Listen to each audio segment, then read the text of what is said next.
October 25th, 1914.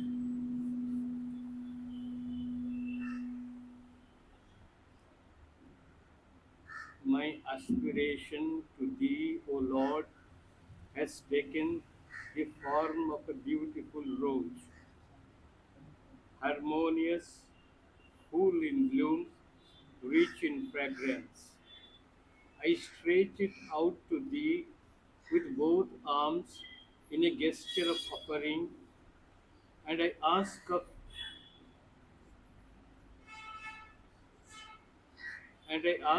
Thee, if my understanding is limited,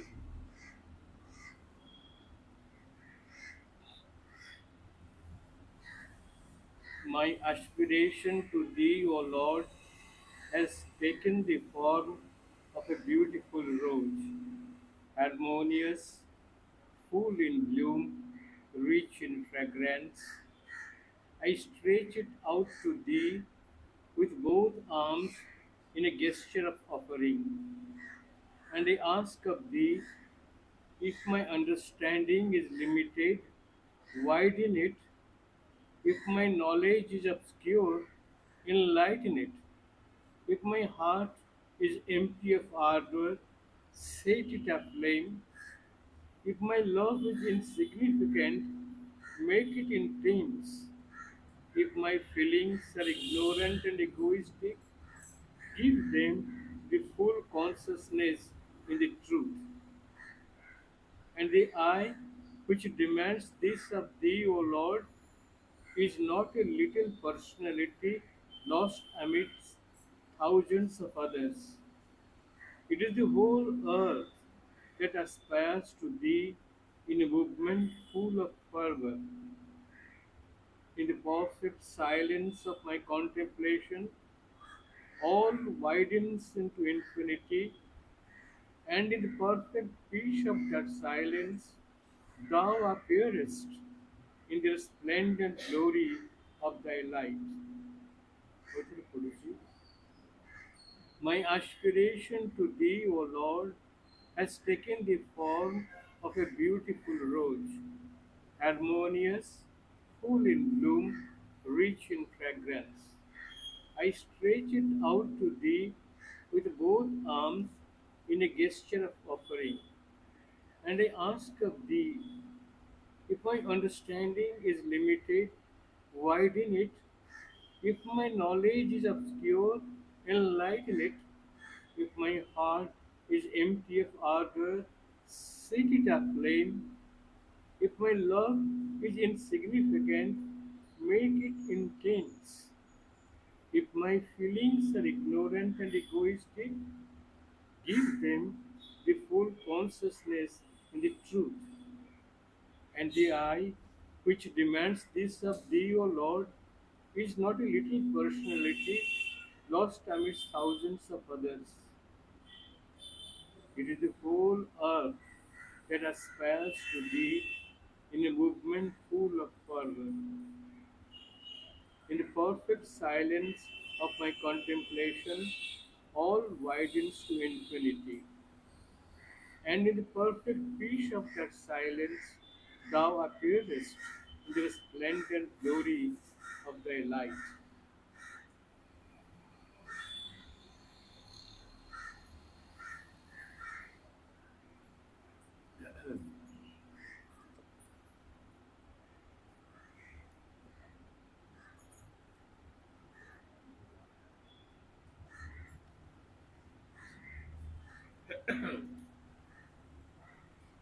October ମାସ 25 ତାରିଖ 1914 ମସିହା।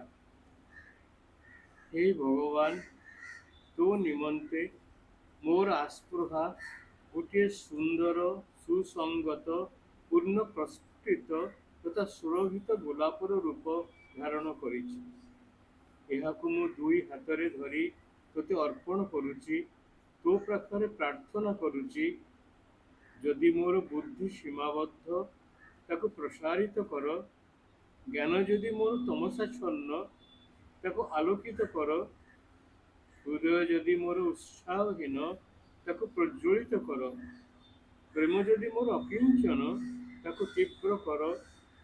ଅନୁଭବ ଯଦି ମୋର ଅଚେତନ ଓ ଅହଙ୍ଗତ, ସତ୍ୟ ମଧ୍ୟରେ ତାକୁ ପୂର୍ଣ୍ଣ ଜାଗ୍ରତ କର। ଆଉ ଏଇ ଯେଉଁ ମୁଁ ତୋତେ ପ୍ରାର୍ଥନା କରୁଛି ହେ ଭଗବାନ, ତାହା ସହସ୍ର ବ୍ୟଷ୍ଟିସତ୍ତାରେ ବୁଡ଼ି ଯାଇଥିବା ଗୋଟିଏ କ୍ଷୁଦ୍ର ବ୍ୟଷ୍ଟିସତ୍ତା ନୁହେଁ, ତାହା ହେଲା ସମଗ୍ର ପୃଥିବୀ। ତୋ ଆଡ଼କୁ ସେ ପୂର୍ଣ୍ଣ ଆଗ୍ରହରେ ସବେଗରେ ଆସ୍ପୃହା କରି ଚାଲିଛି। ଧ୍ୟାନର ପରିପୂର୍ଣ୍ଣ ନୀରବତା ମଧ୍ୟରେ ସବୁକିଛି ଅନନ୍ତ ଅବଧି ପ୍ରସାରିତ ହୋଇ ଚାଲୁଛି ଏବଂ ସେହି ନୀରବତାର ପୂର୍ଣ୍ଣ ଶାନ୍ତି ମଧ୍ୟରେ ତୁ ତ ଜ୍ୟୋତିର ଭାଷ୍ୟର ମହିମାରେ ଆବିର୍ଭୂତ। ପଡ଼ୁଛି ଏହି ଭଗବାନ, ତୋ ନିମନ୍ତେ ମୋର ଆସ୍ପୃହା ଗୋଟିଏ ସୁନ୍ଦର, ସୁସଙ୍ଗତ, ପୂର୍ଣ୍ଣ ପ୍ରସ୍ଫୁଟିତ ତଥା ସୁରଭିତ ଗୋଲାପର ରୂପ ଧାରଣ କରିଛି। ଏହାକୁ ମୁଁ ଦୁଇ ହାତରେ ଧରି ତୋତେ ଅର୍ପଣ କରୁଛି, ତୋ ପାଖରେ ପ୍ରାର୍ଥନା କରୁଛି। ଯଦି ମୋର ବୁଦ୍ଧି ସୀମାବଦ୍ଧ, ତାକୁ ପ୍ରସାରିତ କର। ଜ୍ଞାନ ଯଦି ମୋର ତମସାଚ୍ଛନ୍ନ, ତାକୁ ଆଲୋକିତ କର। ହୃଦୟ ଯଦି ମୋ ଉତ୍ସାହହୀନ, ତାକୁ ପ୍ରଜ୍ୱଳିତ କର। ପ୍ରେମ ଯଦି ମୋର ଅକିଞ୍ଚନ, ତାକୁ ତୀବ୍ର କର। ଅନୁଭବ ଯଦି ମୋର ଅଚେତନ ଅହଙ୍ଗତ, ସତ୍ୟ ମଧ୍ୟରେ ତାକୁ ପୂର୍ଣ୍ଣ ଜାଗ୍ରତ କର। ଆଉ ଏଇ ଯେଉଁ ମୁଁ ତୋତେ ପ୍ରାର୍ଥନା କରୁଛି ହେ ଭଗବାନ, ତାହା ସହସ୍ର ବ୍ୟଷ୍ଟିସତ୍ତାରେ ବୁଡ଼ି ଯାଇଥିବା ଗୋଟିଏ କ୍ଷୁଦ୍ର ବ୍ୟଷ୍ଟିସତ୍ତା ନୁହେଁ, ତାହା ହେଲା ସମଗ୍ର ପୃଥିବୀ। ତୋ ଆଡ଼କୁ ସେ ପୂର୍ଣ୍ଣ ଆଗ୍ରହରେ ସବେଗରେ ଆସ୍ପୃହା କରି ଚାଲିଛି। ଧ୍ୟାନର ପରିପୂର୍ଣ୍ଣ ନୀରବତା ମଧ୍ୟରେ ସବୁକିଛି ଅନନ୍ତ ଅବଧି ପ୍ରସାରିତ ହୋଇ ଚାଲୁଛି ଏବଂ ସେହି ନୀରବତାର ପୂର୍ଣ୍ଣ ଶାନ୍ତି ମଧ୍ୟରେ ତୁ ତ ଜ୍ୟୋତିର ଭାଷ୍ୟର ମହିମାରେ ଆବିର୍ଭୂତ।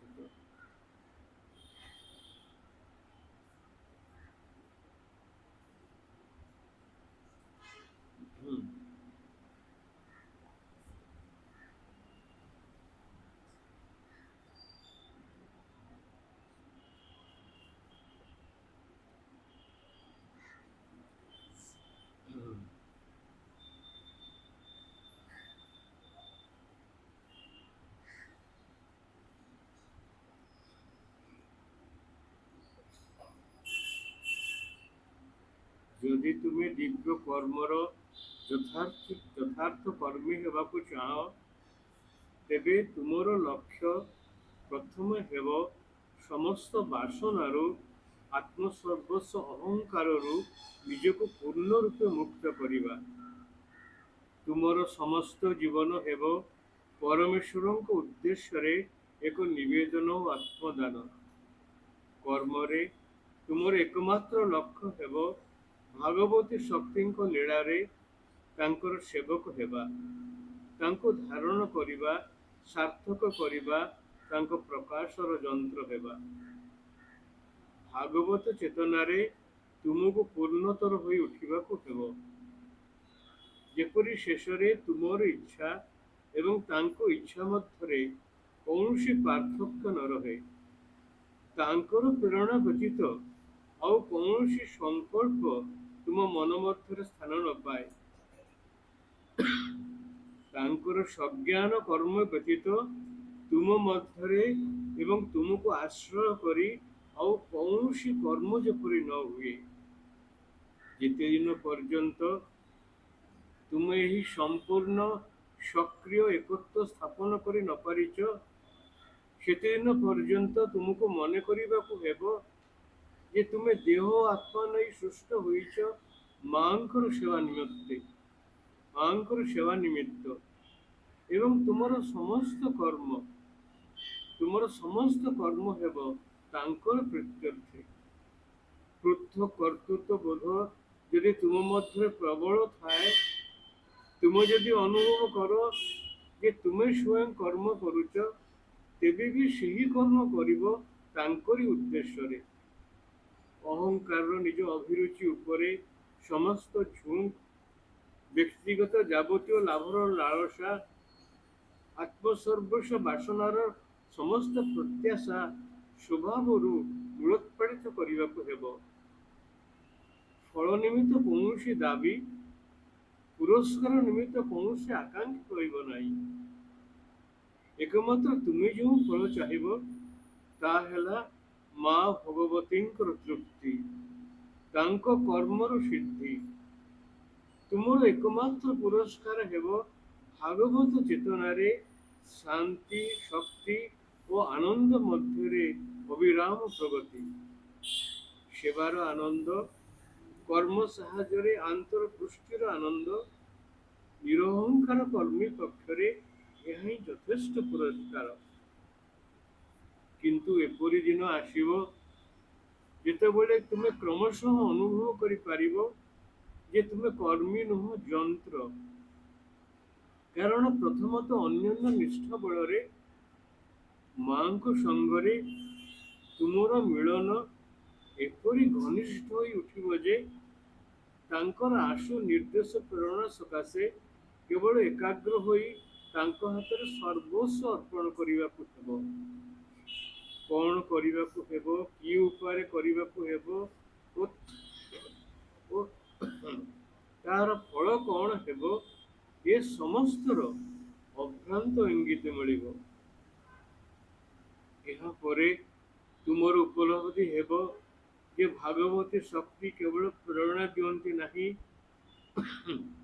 पथ देखाई चलांती नहीं, किंतु तुम कर्मर प्रवर्तन उद्यापन से ही करती।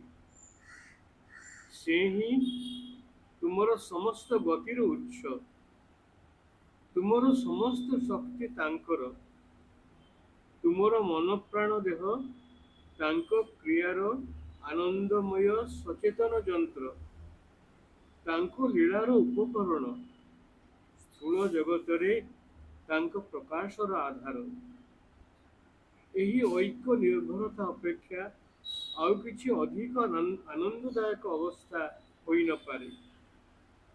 एही अवस्थारे उन्नीत हेले अज्ञानर संघर्ष संकुल वेदनामय जीवनर सीमा पार होई आध्यात्म सत्यर सत्यरे तथा ताहार गभीर शांति और परम आनंद मध्यरे तुमे प्रवेश करिबो।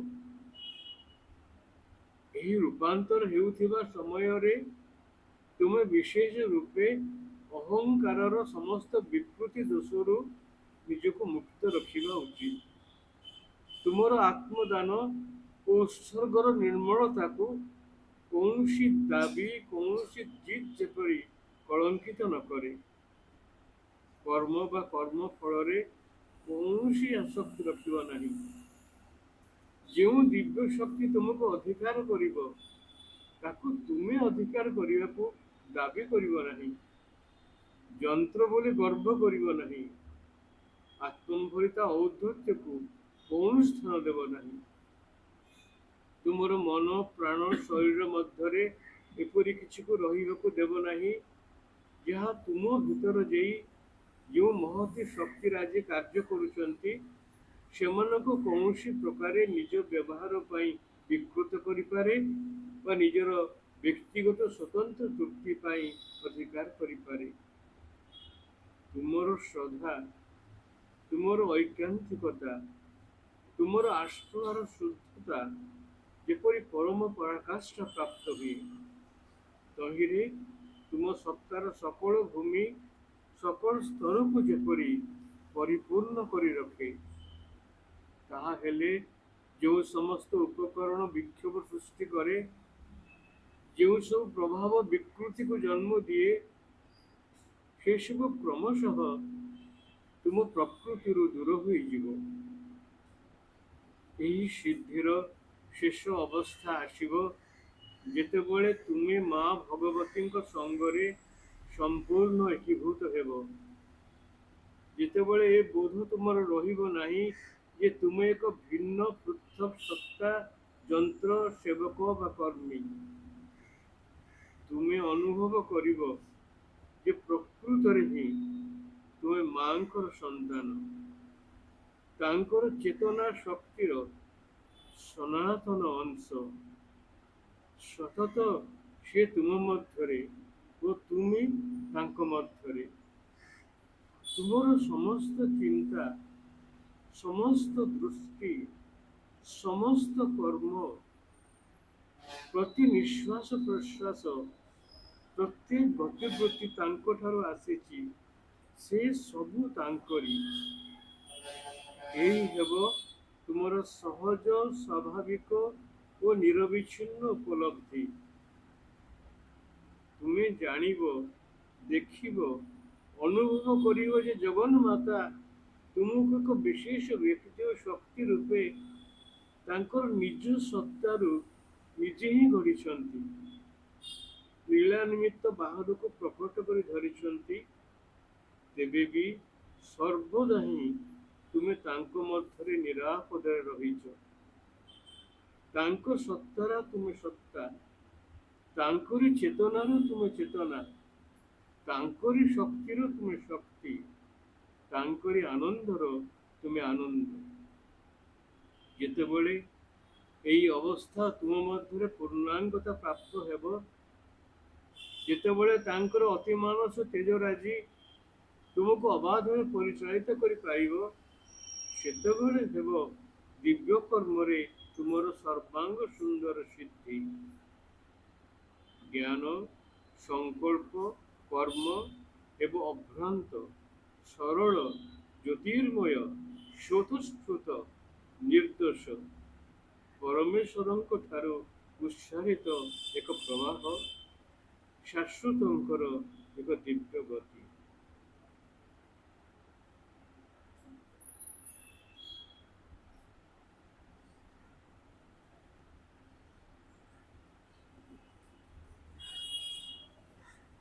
ଆଜି ପାଠ୍ୟଚକ୍ରରେ ରବି ଭାଇ ଉପସ୍ଥିତ ଅଛନ୍ତି। ତାଙ୍କ ବିଷୟରେ କହିବା ମୋର କିଛି ଆବଶ୍ୟକତା ନାହିଁ। ରବି ଭାଇ ଭୁବନେଶ୍ୱର ସ୍କୁଲର ପ୍ରିନ୍ସିପାଲ ଅଛନ୍ତି ବହୁତ ଦିନ ଧରି, ଆଉ ତାଙ୍କୁ ଓଡ଼ିଶାର ବିଭିନ୍ନ ଜାଗାରେ ସମସ୍ତେ ଜାଣନ୍ତି। ଆମେ ତାଙ୍କୁ ଆଜି ଅନୁରୋଧ କରିଥିଲୁ ଯେ ପାଠ୍ୟଚକ୍ର କିଛି ସମୟ ସେ ମାଙ୍କ ବିଷୟରେ ଯାହା ଉଚିତ ମନେ କରୁଛନ୍ତି ଆଜି କହିବେ। ତାପରେ ତାଙ୍କର ସ୍ୱରଚିତ କବିତା ଗୋଟିଏ ପ୍ରାର୍ଥନାରେ ବୋଲିବେ। ଆମେ ତାପରେ ମେଡ଼ିଟେସନ୍ କରିବା, ପାଠ୍ୟକ୍ରମ ସମାପ୍ତ। ମୁଁ ରବି ଭାଇଙ୍କୁ ଅନୁରୋଧ କରୁଛି ସେ ତାଙ୍କର କର୍ତ୍ତବ୍ୟ ଆକୁ କ'ଣ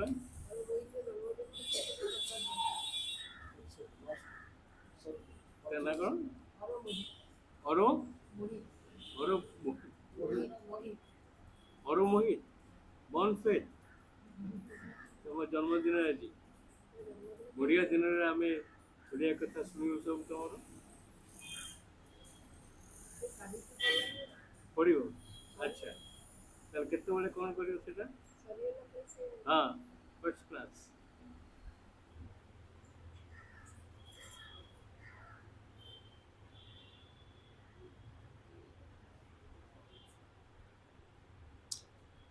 ଆଜି ଯେତେବେଳେ ମାମୁଁ ତଥା ଜୟନ୍ତ ବାପାଙ୍କ ପାଖରୁ ନିର୍ଦ୍ଦେଶ ମିଳିଲା ଯେ ପାଠ୍ୟଚକ୍ରରେ କୌଣସି ଏକ ପ୍ରସଙ୍ଗରେ ଆଲୋଚନା କରିବା ପାଇଁ, ସେ ସ୍ୱାଧୀନତା ଦେଲେ କିନ୍ତୁ ଯେକୌଣସି ବିଷୟରେ।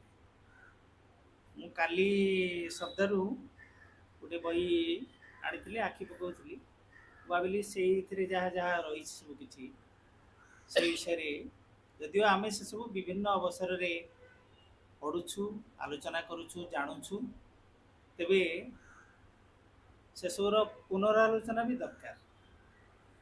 କାରଣ ଆମର ଚେତନାର ସ୍ଥିତି ଯେପରି,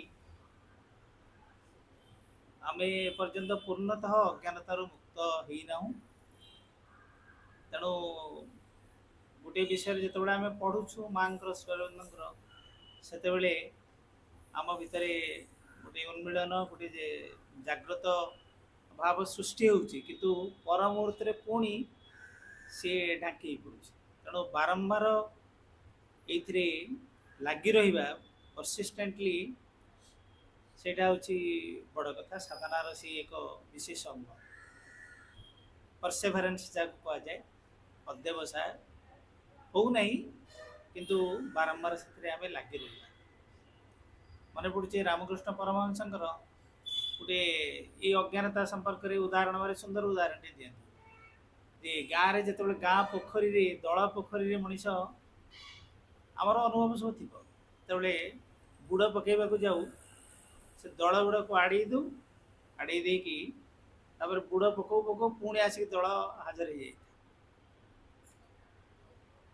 ଆମ ଭିତରର ସେଇ ଚେତନାର ଅବସ୍ଥା ଅବିକଳ ସେଇଭଳି।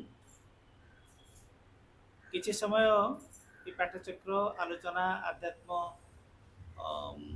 ଗୋଟେ ସତ୍ସଙ୍ଗ ଯାହାକୁ ବି କୁହାଯାଏ, ସେଇ ସମୟରେ ଯେଉଁ ଅନୁଭବଟି ହୁଏ ପର ମୁହୂର୍ତ୍ତରେ ସେ ପୁଣି ଢାଙ୍କି ହେଇଯାଏ, ପୁଣି ଭୁଲି ହେଇଯାଏ। ମତେ ଏସବୁ ବିଷୟ, ଏଇଟା ହଉଛି ଏଇ ବିଷୟଟି ହେଉଛି ବା ପ୍ରସଙ୍ଗଟି ହେଉଛି ନୈତିକତା, ଆଦର୍ଶବାଦ ଆଉ ଧର୍ମ ତଥା ଯୋଗ ବା ଆଧ୍ୟାତ୍ମିକତା। ଆମେ ସମସ୍ତେ ଅଧ୍ୟାତ୍ମ ପଥର ଯାତ୍ରୀ।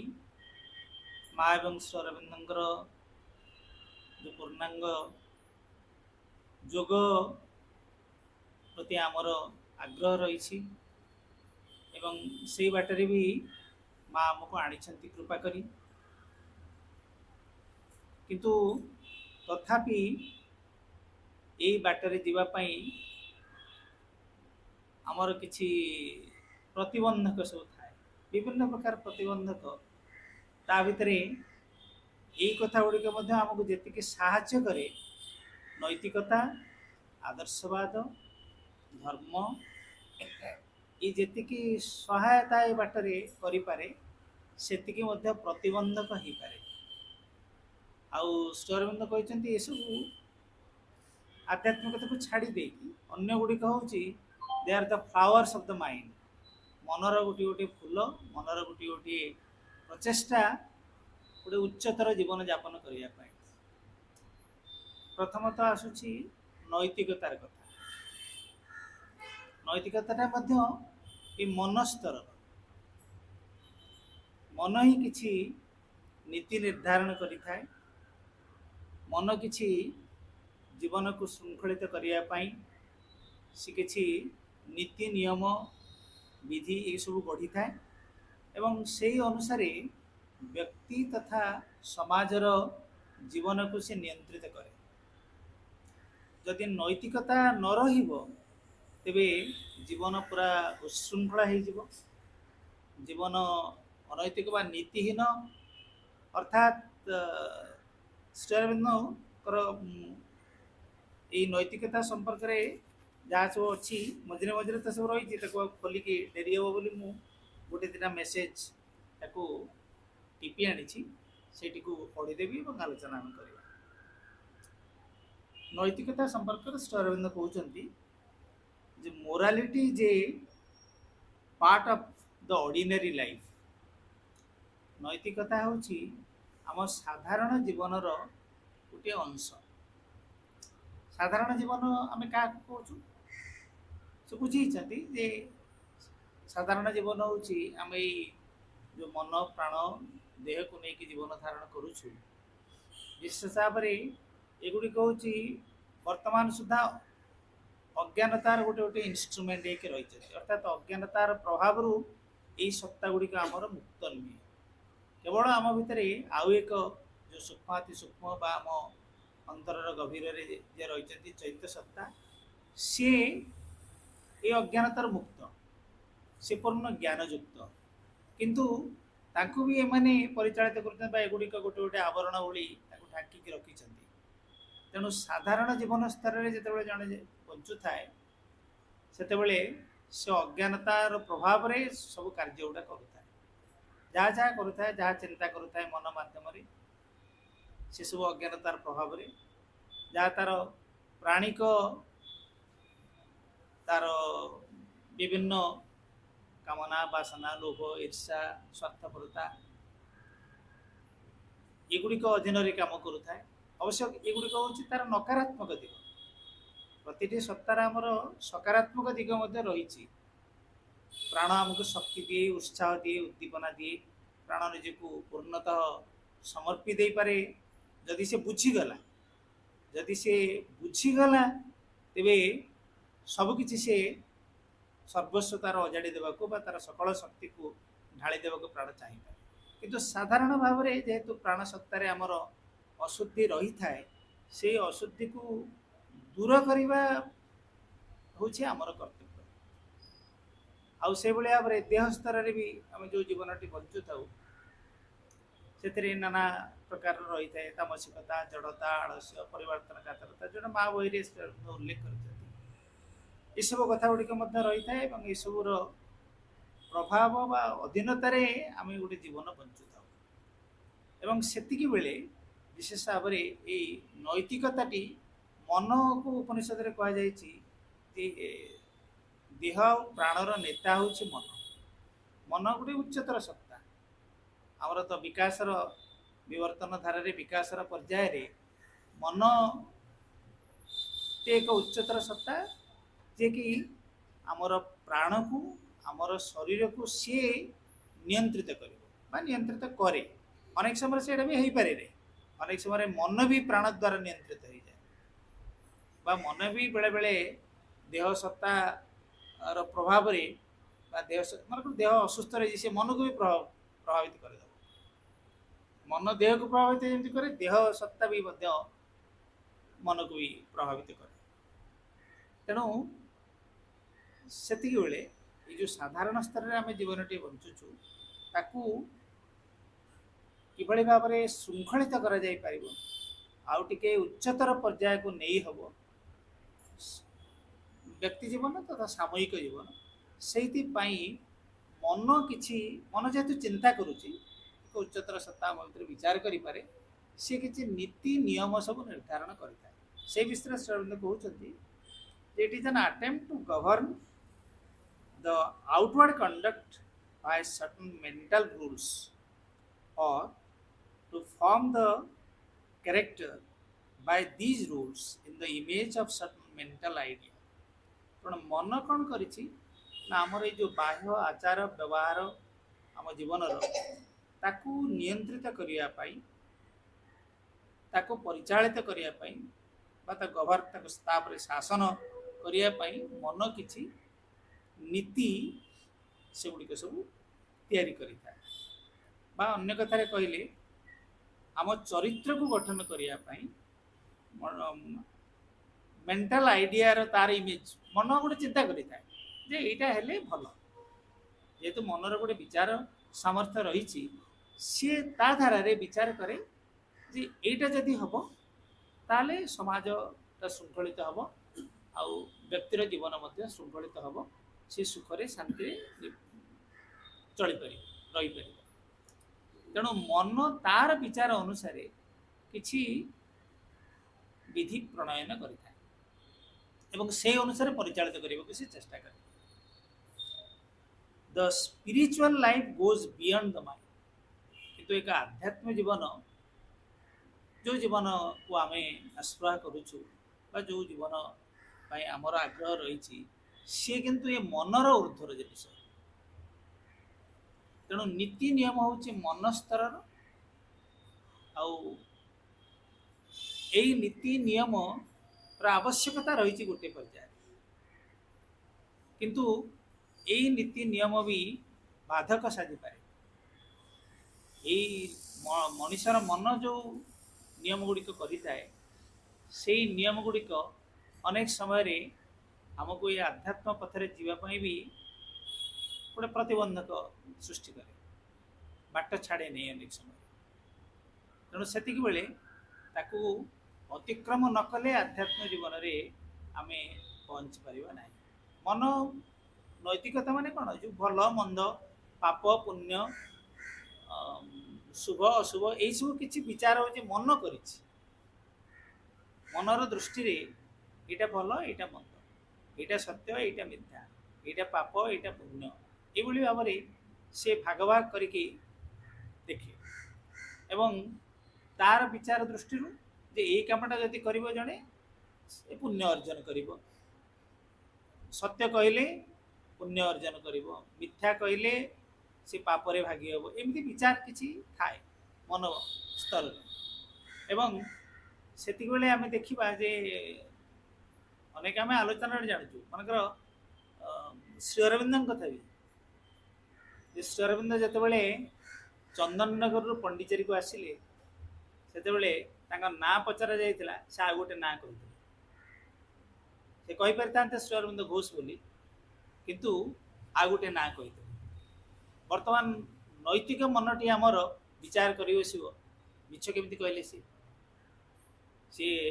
जोग सिद्ध से अवतार से केमती मिछ कहले से भली कृष्ण क्षेत्र में आम अनेक समय देखा जे तांकर आचरण रे किछि रही जहाँ आम नैतिक मन मोटे स्वीकार कर ग्रहण कर अनेक अनैतिक कथा कर अनेक अधर्म मन मन जोटा को विचार कर धर्म यहाँ अधर्म से दृष्टि कृष्ण मनकर जयद्रथ को मारी जो कहते कर्णर माने युद्धर नियम अनुसार मन जो नियम गढ़ी युद्धर नियम अनुसार जो जोटा निरस्त्र हत्या करना किंतु सी अर्जुन को प्रेरित कर उपयुक्त समय यही समय तक मारिबा दरकार आउ जो कर्ण कहते धर्मर कथा कुआड़े थिला तुम धर्म जो अभिमन्यु को मारुल कुआड़े थिला से सी भी निरस्त्र थिला बा सी गोटे तुम सप्तरथी घेरिकी मारिल इत्यादि इत्यादि केते केते कथा एटा मन स्तर में विचार कले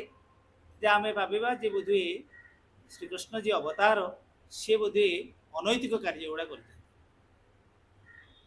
तेणु से दृष्टि किए नीति किए अनीति सेटा को मन स्तर में आमे विचार करुछु किंतु मनर ऊर्ध्वर स्तर रही गोटे उच्चतर सत्यर प्रतिष्ठा पाई आउ एक बृहत्तर कल्याण साधन पाई समाजर व जगतर ये तथाकथित नैतिक दृष्टि मिथ्या मध्य से सत्यर प्रतिष्ठार गोटे सहायक हो पाए किंतु आमे जदि धरा बंधा से नीति की जाबुड़ी धरी तेबे ये कम कर तेणु सी अनेक समय मोरालिटी सी आमको बाधा दब आध्यात्म पथ गोटे उच्चतर चेतना यात्रा पथरे से आमको बाधा दे पारे तेणु से बहुत सतर्क होगी बाटरे बाट चलवा तापरे श्रवण कहते जे actually in human life the whole moral problem is concentrated in the conflict between the vital will with its impulses and the mental power with its decrees. ए नैतिकतार समग्र समस्याटी गोटे जगार केन्द्रित रही गोटे पटे रही vital will with its impulses आम भीतर जो प्राण सत्ताटी रही तार इच्छा रही तार इच्छा तार वासना गुड़िक पूर्ण हम सी जहाँ चाहूँगी तार परिपूर्ण हवा दरकार बा प्राण स्तर में जहाँ जहाँ सब तार प्रतिक्रिया गुड़िक सब आम देखू क्रिया प्रतिक्रिया भर जो विशेष भाव में नेगेटिव नकारात्मक भाव जो गुड़िक जो आम कहले जे सी बासना ता भीतर थाए अनेक से चाहे आउ लोभ ता भीतर अच्छी स्वार्थपरता अच्छी ईर्षा अच्छी घृणा अच्छी ये नाना सब प्राणिक जो अभिगुण गुड़िक आम कह से गुड़िक द्वारा प्राण अशुद्ध होकर रही किंतु से एक उच्चतर सत्ता ता भीतर भी भगवान अच्छा किंतु यही अशुद्धि ताको किभली भाव में परिशुद्ध करा जाई परिबो ताको मुक्त करा जाई परिबो सेटा होची हमर कार्य एवं गोटे पटे रही तेणु आम जीवन रे प्राणर इच्छा प्राणर वासना बा प्राणिक जो विल कहले तार इच्छा शक्ति सब रही आ गोटे पटे रही कहले जो मनर किसी डिक्रीज रही मन किसी नियम कर दीटा भीतर कन्फ्लिक्ट लगे एवं मन जिते डोमिनेट करने को चाहे प्राण को प्राणर वासना गुड़ी को सी अवदमित करके रखापी चाहे श्रृंखलित करने चाहे सहीटा हूँ नैतिकता जमी मनकर चाणक्य नीति अच्छी मातृ साधारणतः भाव में अन्य स्त्री प्रति सुंदरी होते से सब प्रति स्वाभाविक भाव में प्राणर गोटे दुर्बलता रही सी आकर्षित हो इच्छा कर आज देखिली रे चिताई कहती आज देखिली रे नवीन बयसी बाला देखिलु तो देखिलु खुशी हेलु सागे सागे इच्छा आसला प्राण रे पाई थांती जदि चंद्र बदनी की करी थांती गलामाला तो कहीं से इच्छा कहीं तो रोचे तेणु प्राण स्वाभाविक भाव में तार बासना पोजेस कर इच्छा अधिकार कर इच्छा उपभोग कर लालस भर रही से केमी कंट्रोल कर मन गोटे नियम गढ़ला मन चाणक्य नीति हूँ मातृवत परदारेशु परद्रव्येशु रुष्ट्रवत अर्थात माँ भाया अन्यर स्त्री को माँ भली देखिए से मोर माँ तेणु यही दृष्टिभंगीटा रहिले मन भितर चेतना रहिले प्राण टिके संयत हो तार से बासना को सी फगणी उठिब किंतु नहले टिके तार फणा टिके तड़क पड़े तेणु ये नीति गुड़ा साहय परद्रव्य प्रति लोभ आमर थाए बाटे कदली कांदी बस राति पाइला बेलू देखला बेलू कदली कांदी चोरी इत्यादि इत्यादि केते केते घटना सब थाए परद्रव्य को कहते लोष्ट्रवत अर्थात जो टेका पथर तार किसी मूल्य ना से भाई ज्ञान कर अवश्य ये नीति केते दूर प्राण को संयत कर आउ गोटे कथा किंतु किछि परिमाण रे ए प्रकार नीति नियम मध्य श्रृंखलित करे मनुष्य से कथा श्री अरविंद कहते दीटा भीतर कन्फ्लिक्ट लगी थाए प्राणिक इच्छा एवं मनर जो पावर विथ इट्स डिक्रीज तार जो विधान सब रही सहित मनरे भी गोटे शक्ति रही when the vital will is submitted to the mental power then the life of the individual or the society becomes moral समाज केतेबेले मोराल बा नैतिक हुए बा समाज व्यक्तिर जीवन व्यक्ति जड़े किभली नैतिकता उपर प्रतिष्ठित हुए बा तार जीवन नैतिकता द्वारा परिचालित हुए जेतेबेले भाइटाल विल आमर प्राणिक इच्छाटा सबमिट करे मेंटल पावर पाखे मन बहुत शक्तिशाली आम भर से कंट्रोल कर तार से कंट्रोल कैपेसिटी रही जदिव पूर्णतः नहीं परिवर्तन कर प्राण को रूपांतरित कर क्षमता मनर ना किंतु किसी परिमाण आलोकित कर किसी परिमाण श्रृंखलित कर किसी नियंत्रित कर अबाटे चली जाऊँगी टाणी आनी पार एक मनर जो से सामर्थ्यटी रही तेणु प्राण जिते सबमिट करे मन पाखे मनर शक्ति पाखे से बेले कह से व्यक्ति जनक नैतिक से समाजटी सी गोटे नैतिक तापर द्वितीय आसूची आइडियालिज्म विभिन्न आदर्शवाद सब रही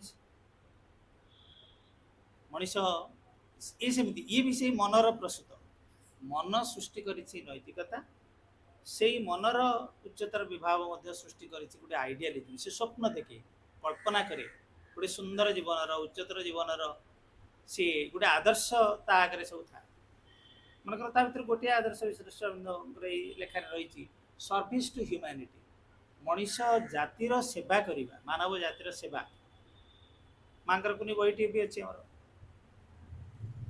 लोक साहित्य ग्रंथमाला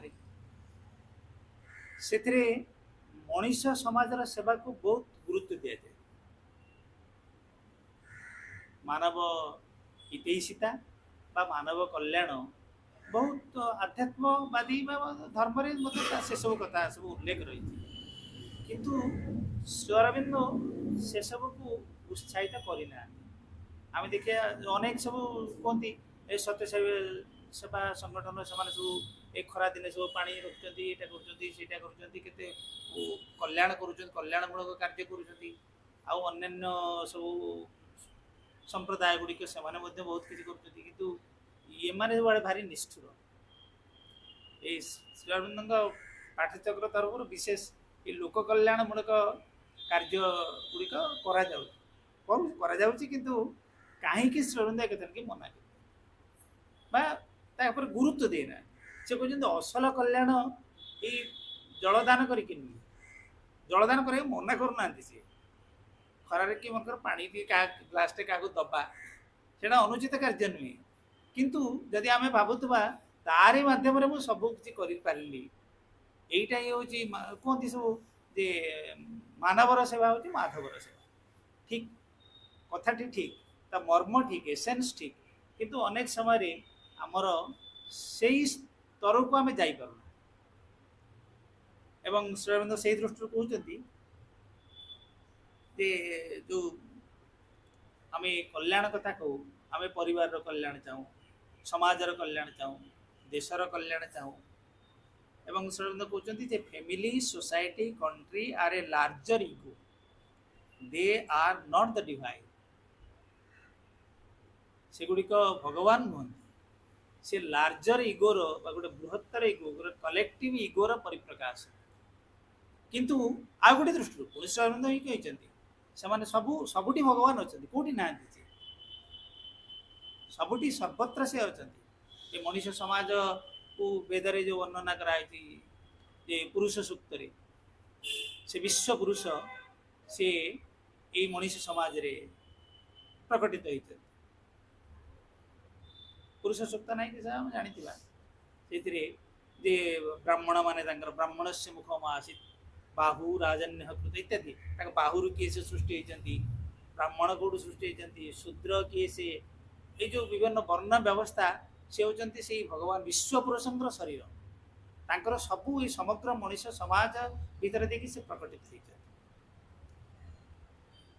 ତେଣୁ ସିଏ ବି ଭଗବାନ ମୂଳତଃ। କିନ୍ତୁ ଆମେ କେଉଁ ଦୃଷ୍ଟିରୁ ଦେଖୁ, ଆମର ଯେଉଁ ସାଧାରଣ ଚେତନାର ସ୍ଥିତି, ସେଥିରେ ଆମେ ଯେଭଳି ଭାବରେ ଆଚରଣ କରୁ ପରିବାରକୁ ନେଇକି, ଦେଶକୁ ନେଇକି ବା ଗୋଟେ ବୃହତ୍ତର କିଛି ସଂଗଠନକୁ ନେଇକି, ଆମେ ସେଠି ଦେଖିବା ଇଗୋର ହିଁ ସେଠି କାରବାର, ଇଗୋ ସେଠି ପ୍ରବଳ।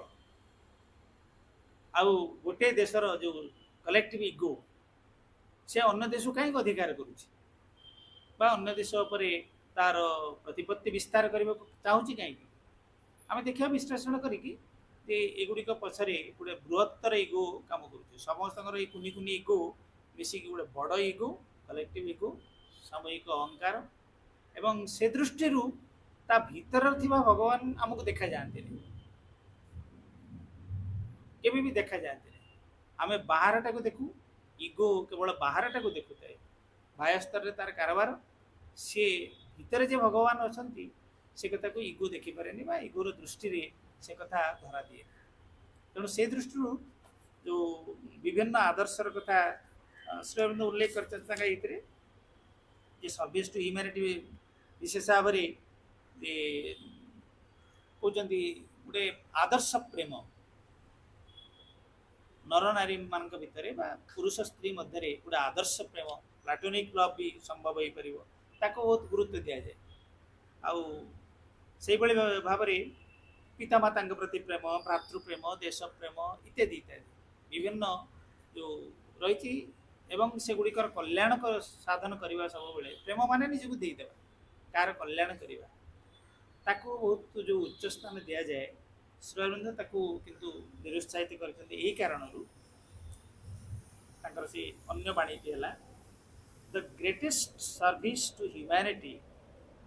ସେ କହୁଛନ୍ତି ପ୍ରକୃତ ସେବା ୟା ମାଧ୍ୟମରେ ନୁହେଁ, ସେଗୁଡ଼ା କରାଯାଇପାରିବ, ସେଟା ସମାଜର ଦାୟିତ୍ୱ ବା ଆମମାନଙ୍କର ଦାୟିତ୍ୱ ଯେ ଏମାନଙ୍କୁ ସମସ୍ତେ ଖାଇବାକୁ ପାଇବେ, ଦାରିଦ୍ର୍ୟ ରହିବ ନାହିଁ, ଏଇଟା ଗୋଟେ ଖରାପ କଥା କି? ଅନ୍ନରେ ସମସ୍ତେ ପ୍ରତିଷ୍ଠିତ ହେବେ, ପ୍ରାଣ ମନ ବା ଆଧ୍ୟାତ୍ମିକ ସମାଜ ପ୍ରତିଷ୍ଠା ପୂର୍ବରୁ ଅନ୍ତତଃ ପ୍ରଥମେ ଅନ୍ନରେ, ଅନ୍ନ ହେଉଛି ବ୍ରହ୍ମ, ସେଥିରେ ସମସ୍ତଙ୍କର ଜୀବନ ଗୋଟେ ପ୍ରତିଷ୍ଠିତ ହେଇକି ରହିବ, ଏଇଟା ଗୋଟେ ବହୁତ ବଡ଼ କଥା। କିନ୍ତୁ ଶ୍ରୀ ଅରବିନ୍ଦ କହୁଛନ୍ତି ସେଇଟା ତା ଅପେକ୍ଷା ଆଉ ଯେଉଁ ବୃହତ୍ତମ କଲ୍ୟାଣ ମଣିଷର କରାଯାଇପାରେ, ସେ ସବୁବେଳେ ତା ଉପରେ ଫୋକସ୍ କରିଛନ୍ତି। ଏଗୁଡ଼ିକ ଅସ୍ଥାୟୀ, କିନ୍ତୁ ଏଗୁଡ଼ାକ କରିବାକୁ କେଉଁଠି ମନେ କରିନାହାନ୍ତି। ଯୋଗ ସମନ୍ୱୟରେ ଯେଉଁ ଶ୍ରୀ ଅରବିନ୍ଦ ଲେଖିଛନ୍ତି ତ୍ରିବିଧ ଜୀବନରେ, ସେଥିରେ ଲେଖିଛନ୍ତି ଯେ ଥୋକେ ମଣିଷ ନୁହେଁ, ଏଇ ଭାଷାରେ ଲେଖିଛନ୍ତି କିଛି ମଣିଷ କେବଳ ସୌଭାଗ୍ୟ ପ୍ରାପ୍ତ ଯେଉଁମାନେ, ସେମାନେ ଖାଲି ଖାଇବା ପିଇବା, ତାଙ୍କର ବସ୍ତ୍ର, ଅନ୍ନ ବସ୍ତ୍ର ଏଗୁଡ଼ା ଯେ ତାଙ୍କ ପ୍ରାଥମିକ ଆବଶ୍ୟକତା ମଣିଷର ପୂରଣ ହେବ ତାହା ନୁହେଁ, ସବୁ ମଣିଷଙ୍କର। ଏବଂ ସବୁ ମଣିଷଙ୍କ ଭିତରେ ପୁଣି କହିଛନ୍ତି ସମସ୍ତଙ୍କର ଲିଜର ସମୟ ବା ଗୋଟେ ଅବସର ସମୟ ପ୍ରତ୍ୟେକ ମଣିଷର ରହିବ, ପ୍ରତିଟି ମଣିଷ। ଆଉ ସିଏ ମୂଲିଆଟି ହେଇକି ଖଟୁଥିବ ଦିନ ରାତି, ତାର ଟିକେ ଅବସର ସମୟ ନଥିବ। ଆଉ କିଛି ଥୋକେ ମଣିଷଙ୍କର ଅବସର ସମୟ ଥିବ, ସେ କଥା କହିନାହାନ୍ତି, ସବୁ ମଣିଷଙ୍କ ପାଇଁ ତା ସେ କଥା ବି କହିଛନ୍ତି। କିନ୍ତୁ से सब बेले गोटे बृहत्तर बा बृहत्तम आम कह से मनुष्य जातिर केमती कल्याण साधन हो पार से कथार कहते यही बाणी से तारी उल्लेख रही the greatest service to the humanity द surest foundation for its true progress, happiness, and perfection is to prepare or find the way by which the individual and the collective man can transcend the ego and live in its true self, no longer based, sorry, कौन बोले कि नीचे भी पढ़ सत्तर के लिखी bound he is no longer bound to ignorance, incapacity, disharmony and sorrow. अर्थात ग्रेटेस्ट सर्विस मनुष्य जाति पाई सर्वोत्तम कल्याण बा सर्वोत्तम सेवा जहाँ प्रदान करा जाई पारे सेठी होची the surest foundation for its true progress मनुष्य जातिर यथार्थ अग्रगति तार यथार्थ हैप्पीनेस सुख एवं तार परफेक्शन पाई जोटा श्योरेस्ट फाउंडेशन निश्चिततम भित्तिभूमि सेठी होची टू प्रिपेयर और फाइंड द वे गोटे प्रस्तुत करवा गोटे पथ बा खोजी खोजा गोटे बाट जो बाट द्वारा बा जो पथरे मनुष्य समाज चलिकी तार व्यक्ति तथा कलेक्टिव समूह तथा व्यष्टि से इगो को अतिक्रम करि पारे कारण आइडियालिज्म क्षेत्र में कहगला सेठी भी इगोर प्रादुर्भाव रही नैतिकता इगो को किसी परिमाण में अंकुश लगे रखी सत किंतु इगो को सेठी परिवर्तन करा जाए नहीं इगो सबुठी अच्छी आइडियालिज्म रे इगो रही एवं नैतिकता भितर भी इगो रही किंतु जोटा सर्वोत्तम कल्याण हम यदि एभली एक पथ आविष्कार करा जाई पारे जद्वारा व्यक्ति तथा समूह इगो को अतिक्रम कर तार अहंग को अतिक्रम कर अहंग पर विजय लाभ कर माँ भाषा जो अहंग स्थान दिव्य चेतना डिवाइन कॉन्शियसनेस जो आम प्रतिष्ठा करा तारी द्वारा हूँ सर्वोत्तम कल्याण हो पार एवं कहते transcend the ego and live in its true self अहं को अतिक्रम कले आम भितर आउ एक यथार्थ सत्ता रही से यथार्थ सत्तार जीवन यापन कर केन्द्र करके आम जीवन यापन कर no longer bound to ignorance से यथार्थ सत्तार पहुँचले आउ ये जो अज्ञानतार खेल चली अज्ञानतार आम बांधी रहा ना इनकापासीटी जो असामर्थ्य अक्षमता आम रही विसंगति सब रही आम जीवन में बा सरो दुख जंत्रणा रही से मनुष्य बांधी ये दुख जंत्रणार ऊर्ध्व को से जीव ये सकल डिसहार्मोनी से हार्मोनी बा से संगति रे परम दिव्य संगति रे परिणत हम एवं मनुष्यर असामर्थ्य से दिव्य सामर्थ्य युक्त हम अमोघ सामर्थ्य परिणत हम यही कथाटी जदि करा जाई पारिबो तापई जदि बाट गोटे प्रस्तुत करा जाई पारिबो सेटा होची सर्वोत्तम कल्याण हो मनुष्य जातिर व्यक्ति तथा समूह समस्त तार द्वारा यथार्थ सुख से प्राप्त हम यथार्थ पूर्णता प्राप्त हम और यथार्थ अग्रगति कर से दृष्टि श्रीअरविंद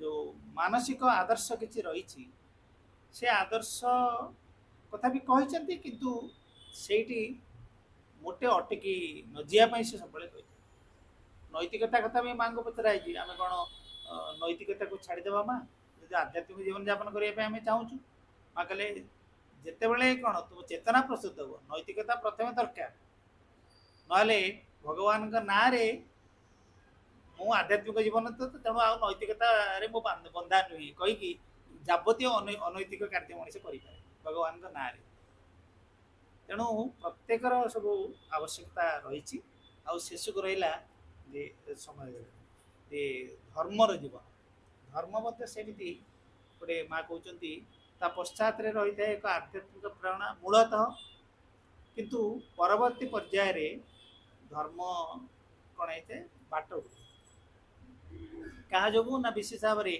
ସେଇ ଯେଉଁମାନେ ସବୁ ତାଙ୍କୁ ଅନୁସରଣ କରନ୍ତି ସେ ଧର୍ମକୁ, ବିଭିନ୍ନ ଯେଉଁ ଚେଲା ଚାମୁଣ୍ଡା ମାନେ ସବୁ ଆସନ୍ତି, ସେଇମାନେ କାଳକ୍ରମେ ସମ୍ପ୍ରଦାୟ ସୃଷ୍ଟି କରନ୍ତି, ଭାଗ ଭାଗ କରିଦିଅନ୍ତି। ମୂଳ ଏସେନ୍ସଟା କୁଆଡ଼େ ହଜିଯାଏ, ତାପରେ ଗୁରୁତ୍ୱ ନଥାଏ। ବାହିକତା ବା ବାହ୍ୟ ଆଚାର ବ୍ୟବହାର, ନୀତି ନିୟମ, ପୂଜା ଉପାସନା, ସିମ୍ବଲ ବା ସବୁ ପ୍ରତୀକ, ଏଇଗୁଡ଼ା ଉପରେ ବହୁତ ଜୋର ଦିଆଯାଏ। ଆଉ ଅସଲ ଯେଉଁ ଭିତରକୁ ଯିବା, ଧର୍ମରେ ବି ଗୋଟେ ରହିଛି, ସେ ଗୋଟେ ଉଚ୍ଚତର ଜୀବନ ପାଇଁ, ଭଗବତ ଜୀବନ ପାଇଁ ବା ଭଗବାନଙ୍କ ଆଡ଼କୁ ପଥ ନିର୍ଦ୍ଦେଶ କରେ, ସେ ଆଡ଼କୁ ଆସ୍ପୃହା କରେ। କିନ୍ତୁ ପ୍ରାକ୍ଟିକାଲି ଯାହା ଯାହା ସବୁ ଘଟେ ଧର୍ମ ନାଁରେ, ସିଏ ମଣିଷକୁ ସେଇ ବାଟରେ ଯିବା କ୍ଷେତ୍ରରେ ବାଟ ଓଗାଳିକି ଛିଡ଼ା ହୁଏ। ତେଣୁ ସମୟ ତ ହେଇଗଲାଣି, ତଥାପି ଗୋଟେ 2ଟା ମିନିଟ୍ ଭିତରେ ମାଙ୍କର ଗୋଟେ ଧର୍ମ ଓ ଆଧ୍ୟାତ୍ମିକତା ଭିତରେ ପାର୍ଥକ୍ୟଟି କ'ଣ, ମା ପିଲାମାନଙ୍କୁ କହିଥିବା ଗୋଟେ କାହାଣୀ ତାଙ୍କ ନିଜ ଜୀବନର। ଯେତେବେଳେ ଶ୍ରୀ ଅରବିନ୍ଦଙ୍କୁ ଦେଖିବାକୁ ଆସୁଛନ୍ତି ମା ପ୍ରଥମ ଥର ପାଇଁ 1914ରେ, ସେତେବେଳେ ଯେଉଁ ଷ୍ଟିମରରେ ଆସୁଛନ୍ତି ମା, ସେ ସୁଏଜ କେନାଲ ପାର ହେଇକି ରେଡ୍ ସି, ଲୋହିତ ସମୁଦ୍ରରେ ଜାହାଜ ଆସୁଛି। ସେଦିନ ଆଜି ଭଳିଆ ରବିବାର, ପ୍ରଚଣ୍ଡ ମା କହୁଛନ୍ତି ଗରମ ହେଉଥାଏ, ଭୟଙ୍କର ଭାବରେ ଗରମ ହେଉଥାଏ। ଏବଂ ଯାତ୍ରୀମାନେ ସବୁ ଅଧିକାଂଶ ଥିଲେ ସବୁ ୟୁରୋପୀୟ, ଅର୍ଥାତ୍ ସବୁ ଖ୍ରୀଷ୍ଟ ଧର୍ମାବଲମ୍ବୀ। ଏବଂ ସେମାନଙ୍କ ଭିତରେ ବିଚାର ହେଲା ଯେ ଆମେ ତ ରବିବାର ଦିନ ଚର୍ଚ୍ଚକୁ ଯାଉ, ପ୍ରାର୍ଥନା କରୁ, ସେଦିନ ପ୍ରାର୍ଥନାର ଦିବସ ଆଜି। ତେଣୁ ଏଇଠି ତ ଅଧିକାଂଶ ଯାତ୍ରୀ ଆମେ ଅଛୁ ଖ୍ରୀଷ୍ଟିଆନ ସମ୍ପ୍ରଦାୟର, ତେଣୁ ଆମେ ଆଜି ଏଇଠି ପ୍ରାର୍ଥନା କରିବା। 2 ଜଣ ପାତ୍ରୀ ଥିଲେ, ଆଙ୍ଗ୍ଲିକାନ ଏବଂ ପ୍ରେସବିଟାରିଆନ, 2ଟା ସମ୍ପ୍ରଦାୟର। ତାଙ୍କ ଭିତରେ ଆଗେ କଥା କଟାକଟି ହେଇଗଲା, କିଏ ସେ ଆଗେ ସେ ଧର୍ମ ପରିଚାଳନା କରିବେ, କିଏ ସେ ଗୋଟେ ମୁଖ୍ୟତଃ ହେବେ। ପୁଣି ତା ଭିତରୁ ଯାହା ହଉ ଜଣେ ତା ଭିତରୁ ଟିକେ ସେ ଓହରି ଆସିଲେ, ସେ ପାତ୍ରୀ ଜଣକ ଆଉ ଜଣକ ପରିଚାଳନା କରିବେ। ତେଣୁ ସମସ୍ତେ ଯାଇକି ଯେଉଁଠି ଲାଉଞ୍ଜର, ଜାହାଜର ଡେକ୍ ପାଖରେ ଗୋଟେ ଲାଉଞ୍ଜ ଖେଳାଯାଏ, ମୁଁ ତ ଦେଖିନି, କିନ୍ତୁ ଗୋଟେ ସ୍ପେସ୍ ଥାଏ, ସେଇଠି ସ୍ଥିର ହେଲା ଯେ ସଭାଟି ହେବ, ପ୍ରବଚନ ହେବ, ବାଇବେଲ ପାଠ ହେବ ଇତ୍ୟାଦି। ସେ କାର୍ଯ୍ୟକ୍ରମ ସବୁ ସ୍ଥିରୀକୃତ ହେଲା। ତାପରେ ମା ବର୍ଣ୍ଣନା କରୁଛନ୍ତି, ସାଧାରଣ ଭାବରେ ଆମେ ଯେତେବେଳେ ପାଠ୍ୟକୁ ଯାଉ, ମନ୍ଦିରକୁ ଯାଉ, ଆଉ ଏଇ ସାଧା ପୋଷାକରେ କ'ଣ ଥାଉ କି, ଲୁଙ୍ଗି ପିନ୍ଧିକି ମନେକର ପାଠ୍ୟକ୍ରମ କରିଛୁ କେବେ? କିନ୍ତୁ ଆମର ଶ୍ରମ ଶିବିରରେ ସେମିତି ହୁଏ, ଲୁଙ୍ଗି ପିନ୍ଧିକି, ଗଞ୍ଜି ପିନ୍ଧିକି। କାରଣ ସବୁ ଯଦି ଭଗବାନଙ୍କର ହେଲା, ସବୁ ଭିତରେ ଯଦି ଆଧ୍ୟାତ୍ମିକତା ରହିଲା, ତାହେଲେ ଭଗବାନ କ'ଣ ବାରିବେ ତୁ ଲୁଙ୍ଗି ପିନ୍ଧିଛୁ କାହିଁକି, ତୁ କାହିଁକି ପୋଷାକ ପିନ୍ଧିନୁ? ତେଣୁ ତାକୁ ବି ଭାଙ୍ଗିବାକୁ ପଡ଼େ, ଜାଣି ଜାଣିକି ଭାଙ୍ଗିବାକୁ ପଡ଼େ। ଶ୍ରମ ଶିବିରରେ ଚିତ୍ତ ଭାଇ ପ୍ରାୟ ସେଇ କାମଟି କରୁଥିଲେ। ଇନଡାଇରେକ୍ଟଲି ସେଇଟା କରିଦେଲେ ଯେ ଆଧ୍ୟାତ୍ମିକତା ଆସିବ ତାହା ବି ନୁହେଁ, କିନ୍ତୁ ସେଇ କଥାଟାକୁ ବୁଝିବାକୁ ପଡ଼ିବ ମର୍ମଟାକୁ। ତେଣୁ ସେ ସବୁ ପୋଷାକ ପତ୍ର ପରିଚୟ ଦେଲେ। ଆଉ ଝିଅମାନଙ୍କ ବିଷୟରେ ମା କହିଛନ୍ତି, ରଙ୍ଗୀନ ଛତା ଖଣ୍ଡେ ଖଣ୍ଡେ କାଖରେ ଜାକିକି ଯାଇଛନ୍ତି। ତାଙ୍କ ସେଇ କେବିନ୍ରୁ ଯିବେ, ସେଇଠି ତଳକୁ ଯିବେ ସେ ଜାହାଜକୁ, କିନ୍ତୁ ରଙ୍ଗୀନ ଛତା ଖଣ୍ଡେ ଖଣ୍ଡେ ନେଇଛି। ଯାହା ହଉ ସେଠୁ ସଭା କାର୍ଯ୍ୟ ସବୁ ସରିଲା। ସରିଗଲା ପରେ ପରେ ସବୁ ତନ୍ମୟ ହେଇକି ସବୁ ଶୁଣିଲେ, ବାଇବେଲ ଧର୍ମ କଥା ସବୁ ଶୁଣିଲେ। ତାପରେ ଯେମିତି ପିରିୟଡ଼ ଓଭର ହେଇଛି, ଘଣ୍ଟା ବାଜିଲା, ସାଙ୍ଗେ ସାଙ୍ଗେ ଚାଲିଲେ କୋଉଠିକି, ମା ବର୍ଣ୍ଣନା କରିଛନ୍ତି ଗୋଟେ ପାନଶାଳା ତାଙ୍କର ଅଛି, ବାର୍, ସେଠି ପିଆ ପିଇ ଏବଂ ତାସ ଖେଳରେ ସେମାନେ ମସଗୁଲ ହେଇଗଲେ। ସେ ଜଣା ପଡ଼ୁନଥିଲା ଯେ ଏଇ ମାନେ ଠିକ୍ 5 ମିନିଟ୍ ପୂର୍ବରୁ ଏଡ଼େ ତନ୍ମୟ ହେଇକି ଶୁଣୁଥିଲେ ଭକ୍ତି ଗଦଗଦ ଚିତ୍ତରେ, ଆଉ କୁଆଡ଼େ ଗଲା ସେ ଭକ୍ତି ପିରିୟଡ଼ ଓଭର ହେଇଗଲା। ତାପରେ ନର୍ମାଲ ପିରିୟଡ଼କୁ ଚାଲି ଆସିଲେ, ପାନଶାଳାକୁ ଚାଲିଗଲେ। ତାପରେ ସେ ପାଦ୍ରୀ ଜଣକ ଜାଣିଲେ ଯେ ସମସ୍ତେ ଆଟେଣ୍ଡ କରିଛନ୍ତି, ଜଣେ ଯାତ୍ରୀ ଆଟେଣ୍ଡ କରିନାହାନ୍ତି। କିଏ ନା ମୀରା ରିସା ଯାଇକି ତାଙ୍କ କେବିନ୍ରେ ହାଜର ହେଇଗଲେ ଯେ ଆପଣ କାହିଁକି ଗଲେନି? ମା କହିଲେ ମୋର ସେଥିରେ ବିଶ୍ୱାସ ନାହିଁ। ମାନେ ଆର୍ ୟୁ ଏ ମେଟେରିଆଲିଷ୍ଟ? ଆପଣ କ'ଣ ଜଡ଼ବାଦିନୀ, ମାନେ ଜଡ଼ ସତ୍ୟ ଏକମାତ୍ର, ଆଉ ଚିନ୍ମୟ ସତ୍ତା ବା ଭଗବାନ ନାହାନ୍ତି, ଆପଣ କ'ଣ ଏଇ ମତରେ ବିଶ୍ୱାସ କରନ୍ତି କି? ମା କହିଲେ ନା, ତାହା ନୁହେଁ। ତେବେ ଯେଉଁଭଳି ଭାବରେ କାର୍ଯ୍ୟକ୍ରମ ସବୁ ଚାଲୁଥିଲା, ମୋର ସେଥିରେ ବ୍ୟକ୍ତିଗତ ଭାବରେ ବିଶ୍ୱାସ ନାହିଁ। କହିଲେ କାହିଁକି ନାହିଁ? ନା ମୁଁ ସେ ବିଷୟରେ କହିବାକୁ ଚାହୁଁନି, ଆଉ କହିଲେ ଆପଣ ଆଘାତପ୍ରାପ୍ତ ହେବେ, ଆପଣ ମନ ଖରାପ ହେବ। ନା ନା, ମୋର ମନ ଖରାପ ହେବନି, କହନ୍ତୁ। ସେଠୁ ମା କହିଲେ ଯେ ଆପଣଙ୍କ ସମେତ ସେଠି ଯେଉଁମାନେ ପ୍ରାର୍ଥନା ସଭାରେ ଯୋଗ ଦେଇଥିଲେ, ସେମାନେ କେହି ଆନ୍ତରିକ ନଥିଲେ। ସେମାନେ ନିୟମ, ଆଜି ବିଧି, ଆଜି ରବିବାର, ଆଜି ପାଠଚକ୍ର, ତେଣୁ ମୋତେ ଯିବାକୁ ପଡ଼ିବ। ପଡ଼ିବ ଯେଉଁଠି ଥାଏ ସେଠି ନିୟମ ଆସିଲା ଗୋଟେ, ମାନେ ମୁଁ ଯେମିତି ଭିତରୁ ଚାହୁଁନି ମୋତେ ଯିବାକୁ ପଡ଼ୁଛି। ଇଂଲିଶରେ ଗୋଟେ ହ୍ୟାଭ୍ ଟୁ ଆଉ ମଷ୍ଟ ଅଛି। ତେଣୁ ହ୍ୟାଭ୍ ଟୁ ଅର୍ଥାତ୍ ବାହାରୁ ନିୟମ କାନୁନ ସବୁ କରାଯାଇଛି, ତେଣୁ ମୋତେ ଏଇଟା କରିବାକୁ ପଡ଼ିବ। ସେଇଟା ଆନ୍ତରିକତା ସେଥିରେ ନଥାଏ। ତେଣୁ ଯିଏ ପ୍ରକୃତରେ ସତକୁ ସତ ଆନ୍ତରିକ ହେଇଥିବ, ସେ ପ୍ରାର୍ଥନା କରିବା ପରେ ପରେ ପାନଶାଳାକୁ ଯାଇକି ତାସ୍ ଖେଳିବ? ଯଦି ଟିକେ ବି ତାର ମନ ବା ଅନ୍ତର ଟିକେ ସେଇଥିରେ ସଂଲଗ୍ନ ହେଇକି ରହିଥିବ। ଏବଂ ତାପରେ ମା କହିଲେ ଯେ ମୁଁ ବିଶ୍ୱାସ କରେ ଯେ ପ୍ରାର୍ଥନା ହେଉଛି ଗୋଟେ ମାଧ୍ୟମ, it is communion with the divine, it is means for communion with the divine. ଭଗବାନଙ୍କ ସହିତ ସଂଯୋଗ ସ୍ଥାପନର ପ୍ରାର୍ଥନା ଏକ ମାଧ୍ୟମ। ଆଉ ମୁଁ ଯେହେତୁ ସେଇଟାରେ ବିଶ୍ୱାସ କରେ, ଆପଣମାନେ ଯାହା କରୁଥିଲେ ସବୁ ଛଳନା, ଅନାନ୍ତରିକତା ସେଥିରେ ଥିଲା। ମୁଁ ତେଣୁ ସେଇଥିପାଇଁ ଗଲି ନାହିଁ। ସିଏ ବହୁତ ଖପା ହେଲେ ଇତ୍ୟାଦି ଇତ୍ୟାଦି, ଆଉ କାରଣ ସମୟ ହେଇଗଲା। ଆଉ ତେଣୁ ସେଇ ଦୃଷ୍ଟିରୁ ଧର୍ମ କ'ଣ, ଆଧ୍ୟାତ୍ମିକତା କ'ଣ? ଆଧ୍ୟାତ୍ମିକତା ହେଉଛି ଯୋଉ କହିଲେ ମା କମ୍ୟୁନିୟନ୍ ୱିଥ୍ ଦି ଡିଭାଇନ୍। ମୁଁ ପଢ଼ିଥାନ୍ତେ, ଟାଇମ୍ ହେଇଗଲାଣି। ଯେ ଆମ ଭିତରେ ଯୋଉ ସେଲ୍ଫ ରହିଛନ୍ତି, ଯୋଉ ଦିବ୍ୟ ସତ୍ତା ରହିଛନ୍ତି, ଚୈତ୍ୟ ପୁରୁଷ ରହିଛନ୍ତି, ସିଏ ହେଉଛନ୍ତି ଆମର ସ୍ପିରିଟ୍, ଯେ ବା ଆମ ଭିତରେ ଯୋଉ ବ୍ରହ୍ମ ରହିଛନ୍ତି, ତାଙ୍କୁ ତାଙ୍କୁ ଜାଣିବା, ତାଙ୍କୁ ଆବିଷ୍କାର କରିବା ଜୀବନରେ, ଏବଂ ତାଙ୍କରି ଆଲୋକରେ ଜୀବନଟିଏ ବଞ୍ଚିବା, ପରିବର୍ତ୍ତିତ ହେବା, ଜୀବନ ବଦଳିବାର କଥା ଆଧ୍ୟାତ୍ମିକତା କହେ। ଧର୍ମ ବଦଳିବା କଥା କହେନି। ଧର୍ମ ଯଦି ଏଇ କଥା ଗୁଡ଼ା ମାନିକି ଚଳୁଛ, ଏଇ ପୂଜାରେ ଏଇ ଫୁଲ ସବୁ ଦିଆଯିବ, ଏଇ ଭୋଗ ଏଇ ଠାକୁରଙ୍କୁ ଏଇଟା ଦିଆଯିବ, ବିଷ୍ଣୁଙ୍କୁ ତୁଳସୀ ଦିଆଯିବ, ଶିବଙ୍କୁ ତୁଳସୀ ଦେଲେ ଅସୁବିଧା ହେଇଯିବ, କ'ଣ କେଜାଣି ସବୁ ବିଭିନ୍ନ ସବୁ ଆମର ରହିଛି। ଯେ କିନ୍ତୁ ଦିଟା ଏକ ମା କହୁଛନ୍ତି ଇଏ ଭକ୍ତି, ସିଏ ଭକ୍ତି ଭାବ। ଡିଭୋସନାଲ ଆଟିଚ୍ୟୁଡ୍ ହେଉଛି ବେଲପତ୍ର ବା ବେଲର ଫୁଲଟା ଯୋଉଟା, କିନ୍ତୁ ଆମର ସବୁ ଏଇଭଳି ଭାବରେ ରହିଛି। ତେଣୁ ଧର୍ମ ବାହାରଟାକୁ ଦେଖେ, ସେ ଠିକ୍ ଭାବରେ ଆଚରଣ କଲା କି ନାହିଁ, ଚିତା ମାରିଛି କି ନାହିଁ, ମନ୍ଦିରକୁ କଛା ମାରିକି ଯାଇଛି କି। ସାଉଥ୍ ଇଣ୍ଡିଆନରେ ଅବଶ୍ୟ କଛା ନାହିଁ, ତାଙ୍କର ଏମିତି ଲୁକି ଲୁକିକି ଯାଇପାରିବେ। ତେଣୁ ଏଇଗୁଡ଼ା ସବୁ ବାହାର ଉପଚାର, ପ୍ରତୀକ।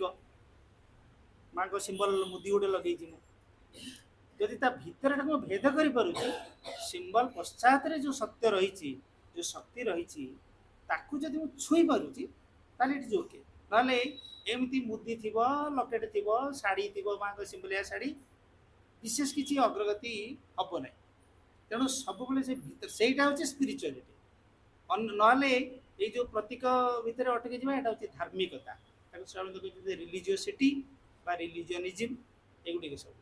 ତେଣୁ ଆମର ଯୋଉ ଯାତ୍ରା ପଥ ବା ଆମର ଆରାଧ୍ୟ ବା ଆମର ଯୋଉଟା ଲକ୍ଷ୍ୟ, ସେ ହେଉଛି ଏକ ଆଧ୍ୟାତ୍ମିକ ଜୀବନ ବଞ୍ଚିବା। ଜୀବନ ବଦଳିବ, ସମାଜ ବଦଳିବ, ଭଗବାନଙ୍କ ପରିପ୍ରକାଶ ହେବ ମୋ ଭିତରେ ତଥା ସମାଜରେ, ଦିବ୍ୟ ଜୀବନ ଏଠି ଲାଭ ଆମେ ସମସ୍ତେ କରିବା। ଯେହେତୁ ସେଇଟା ଆମର ଉଦ୍ଦେଶ୍ୟ, ତେଣୁ ଏଇ ମନର ଏଇ ଫ୍ଲାୱାର ଗୁଡ଼ିକ ବିଷୟରେ, ତାର ସୁଗନ୍ଧ ବହୁତ। ତେଣୁ ନୈତିକତା ବିଷୟରେ, ଆଉ ଆଦର୍ଶବାଦ ବିଷୟରେ, ଧର୍ମ ବିଷୟରେ ଆମକୁ ସଚେତନ ରହିବାକୁ ପଡ଼ିବ। ଏବଂ ସେ କେଉଁଠି ଆମକୁ ହେଲ୍ପ କରୁଛନ୍ତି, କହୁଛନ୍ତି ପ୍ରତ୍ୟେକ ଷ୍ଟେପ୍ ତାର ଆବଶ୍ୟକତା ନଥିଲେ ସୃଷ୍ଟି ହେଇନଥାନ୍ତା, ସେଗୁଡ଼ିକ ସାହାଯ୍ୟ କରେ। କିନ୍ତୁ କେଉଁଠି ପୁଣି ଆମକୁ ଅଟକେଇ ଦେଉଛି, ସେ ବିଷୟରେ ଆମକୁ ସଚେତନ ହେଇକି ପାଠ ଚାଲିବାକୁ।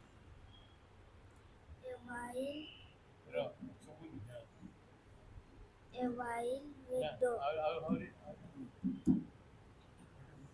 a while withdrawn in secret fields of thought, her mind moved in a many imaged past dying.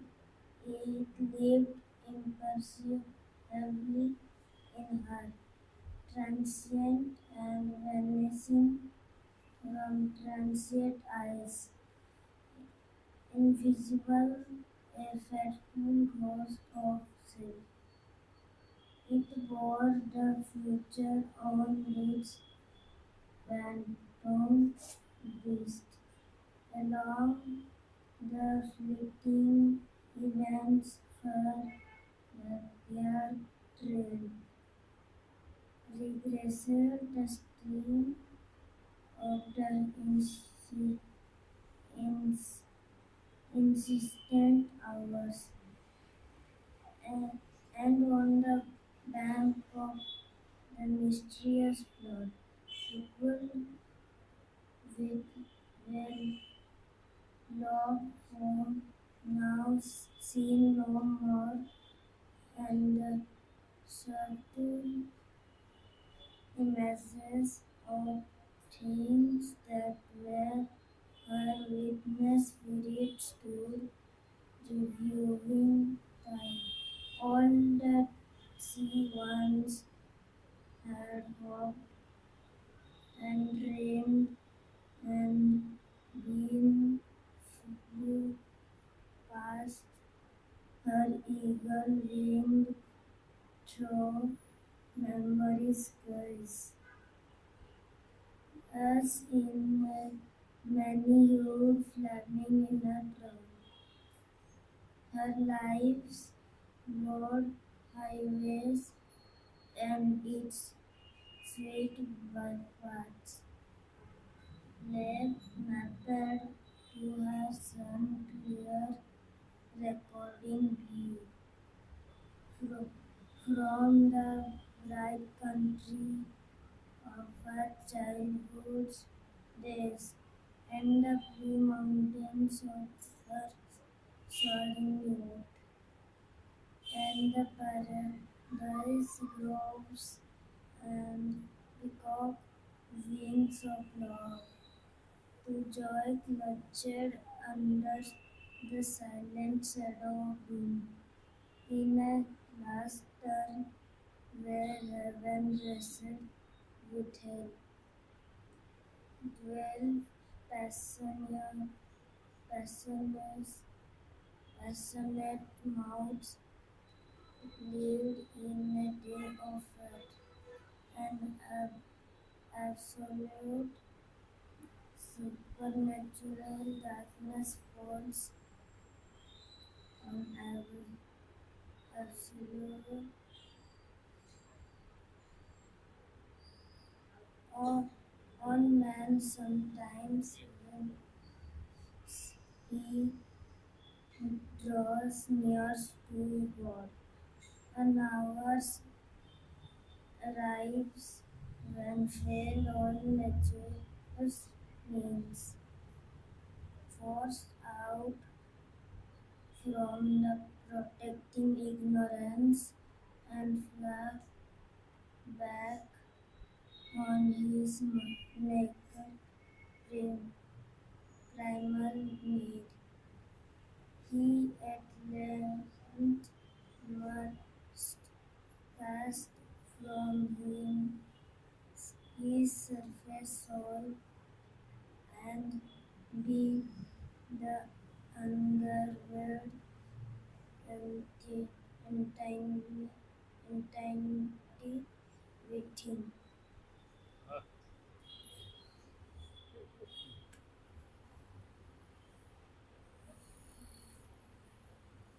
ଯେଉଁଠି ମୁଁ ଥାଇ ଯୁଆଡ଼େ ବାଜାଇ ତୁ ମୋତେ ରହିଛୁ ଚାହିଁ ମା ତୁ ମୋତେ ରହିଛୁ ଚାହିଁ ଯେଉଁଠି ମୁଁ ଥାଇ ଯୁଆଡ଼େ ବାଜାଇ ତୁ ମୋତେ ରହିଛୁ ଚାହିଁ ମା ତୁ ମୋତେ ରହିଛୁ ଚାହିଁ দিবস রজনী অছুপাশে পাশে দিবস রজনী অছুপাশে পাশে ମୋ ଦେହର ଛାଇ ହୋଇ ତୁ ମୋତେ ରହିଛୁ ଚାହିଁ ମା ତୁ ମୋତେ ରହିଛୁ ଚାହିଁ ଯେଉଁଠି ମୁଁ ଥାଇ ଯୁଆଡ଼େ ବାଜାଇ ତୁ ମୋତେ ରହିଛୁ ଚାହିଁ ମା ତୁ ମୋତେ ରହିଛୁ ଚାହିଁ ସକଳ ସତ୍ତା ମୋ ଏ ଯାଏ ତଥାପି ଦେଇନି ତୋ ପାଖେ ଧରା ଫାଙ୍କି ବୁଲେ ନୀତି ନିଜକୁ ଲୁଚାଇ ଅହମିକା ମୋର ପରା ସକଳ ସତ୍ତା ମୋ ଏ ଯାଏ ତଥାପି ଦେଇନି ତୋ ପାଖେ ଧରା ଫାଙ୍କି ବୁଲେ ନୀତି ନିଜକୁ ଲୁଚାଇ ଅହମିକା ମୋର ପରା ଅସୁମାରି ତ୍ରୁଟି କରିଛୁ ମାର୍ଜନା ଅସୁମାରି ତ୍ରୁଟି କରିଛୁ ମାର୍ଜନା ତୁ କେତେ କରୁଣାମୟୀ ତୁ ମୋତେ ରହିଛୁ ଚାହିଁ ମା ତୁ ମୋତେ ରହିଛୁ ଚାହିଁ ଯେଉଁଠି ମୁଁ ଥାଇ ଯୁଆଡ଼େ ବଜାଇ ତୁ ମୋତେ ରହିଛୁ ଚାହିଁ ମା ତୁ ମୋତେ ରହିଛୁ ଚାହିଁ ଶୁଣିବା ନ ଶୁଣି ଡାକ ତୋର ମା ମାନେ କି ନ ମାନି କଥା ମୁଁ ଡାକିଲେ ଶୁଣୁ ନ କହିଲେ ଜାଣୁ ପ୍ରତିଟି ଅନ୍ତର ବ୍ୟଥା ଶୁଣିବା ନ ଶୁଣି ଡାକ ତୋର ମା ମାନେ କି ନ ମାନି କଥା ମୁଁ ଡାକିଲେ ଶୁଣୁ ନ କହିଲେ ଜାଣୁ ପ୍ରତିଟି ଅନ୍ତର ବ୍ୟଥା ଝରି ଅନିବାର ଜୀବନରେ ମୋର ଝରି ଅନିବାର ଜୀବନରେ ମୋର ତୋ ପ୍ରେମ ନିରବନଇ ତୁ ମୋତେ ରହିଛୁ ଚାହିଁ ମା ତୁ ମୋତେ ରହିଛୁ ଚାହିଁ ଯେଉଁଠି ମୁଁ ଥାଇ ଯୁଆଡ଼େ ବଜାଇ ତୁ ମୋତେ ରହିଛୁ ଚାହିଁ ମା ତୁ ମୋତେ ରହିଛୁ ଚାହିଁ ଦିବସ ରଜନୀ ଅଛୁ ପାଶେ ପାଶେ ଦିବସ ରଜନୀ ଅଛୁ ପାଶେ ପାଶେ ମୋ ଦେହର ଛାଇ ହୋଇ ତୁ ମୋତେ ରହିଛୁ ଚାହିଁ ମା ତୁ ମୋତେ ରହିଛୁ ଚାହିଁ ମା